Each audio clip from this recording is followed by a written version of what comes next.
Citing the impact of high oil prices on consumer demand and private investments combined with ill effects of high inflation, IMF, it has slashed India's economic growth forecast to 8.2% for FY23 from 9%, which was estimated in January this year.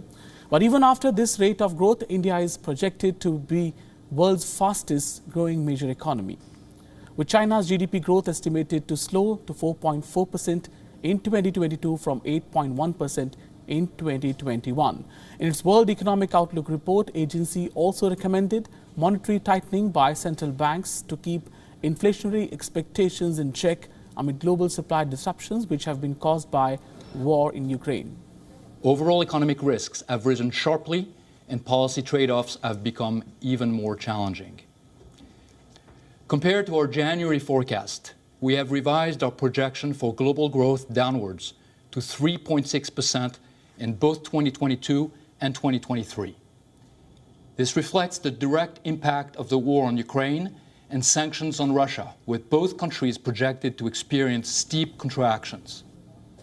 The IMF report said last year India had registered a growth rate of 8.9% and by 2023 it will grow at a rate of 6.9%. It's a 0.8 percentage cut in India's GDP forecast for FY23. This is sharper than 0.5 estimated in the case of major emerging and developing Asian economies and 0.4 for China. IMF's FY23 forecast for India is among most optimistic. RBI, in its latest policy meeting, lowered India's growth projection for FY23 to 7.2% from 7.8% estimated earlier. Last week, World Bank cut India's FY23 growth forecast to 8% from 8.7% estimated in January. And commenting on India's future growth forecast and report, IMF said higher oil prices are expected to weigh on private consumption and investments.